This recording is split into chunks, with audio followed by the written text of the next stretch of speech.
പിതാവിൻ്റെയും പുത്രൻ്റെയും പരിശുദ്ധാത്മാവിൻ്റെയും നാമത്തിൽ ആമേൻ. ഈശോ മിശിഹായ്ക്ക് സ്തുതിയായിരിക്കട്ടെ, ഇപ്പോഴും എപ്പോഴും സ്തുതിയായിരിക്കട്ടെ. ഇന്നത്തെ സുവിശേഷ ഭാഗം വിശുദ്ധ മത്തായി എഴുതിയ സുവിശേഷം 10-ാം അധ്യായം 7 മുതൽ 15 വരെയുള്ള തിരുവചനങ്ങളാണ്. അപ്പസ്തോലന്മാരെ അയക്കുന്നു എന്ന ഭാഗത്തിൻ്റെ തുടർച്ചയാണ് ഈ ഇന്നത്തെ സുവിശേഷ ഭാഗവും. നമുക്ക് പ്രത്യാശാപൂർവം നമ്മുടെ നിയോഗങ്ങളെ സമർപ്പിക്കാം.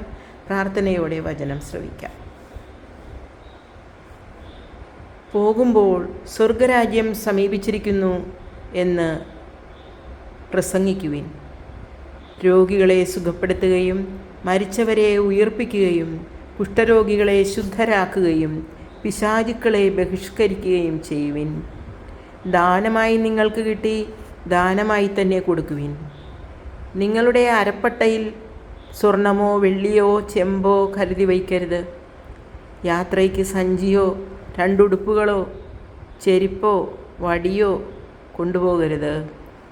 വേല ചെയ്യുന്നവൻ ആഹാരത്തിന് അർഹനാണ്. നിങ്ങൾ ഏതെങ്കിലും പട്ടണത്തിലോ ഗ്രാമത്തിലോ പ്രവേശിക്കുമ്പോൾ അവിടെ യോഗ്യതയുള്ളവൻ ആരെന്ന് അന്വേഷിക്കുകയും അവിടം വിടുന്നതുവരെ അവനോടുകൂടെ താമസിക്കുകയും ചെയ്യുവിൻ. നിങ്ങൾ ആ ഭവനത്തിൽ പ്രവേശിക്കുമ്പോൾ അതിന് സമാധാനം ആശംസിക്കണം. ആ ഭവനം അർഹതയുള്ളതാണെങ്കിൽ നിങ്ങളുടെ സമാധാനം അതിൽ വസിക്കട്ടെ.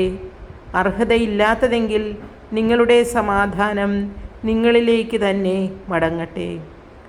ആരെങ്കിലും നിങ്ങളെ സ്വീകരിക്കാതെയോ നിങ്ങളുടെ വചനം ശ്രവിക്കാതെയോ ഇരുന്നാൽ ആ ഭവനം അഥവാ പട്ടണം വിട്ടുപോരുമ്പോൾ നിങ്ങളുടെ പാദങ്ങളിലെ പൊടി തട്ടിക്കളയുവിൻ.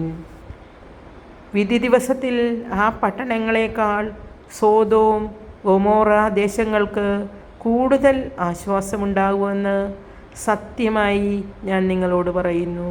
കർത്താവിൻ്റെ സുവിശേഷം. ക്രിസ്തുവേ, അങ്ങേക്ക് സ്തുതി.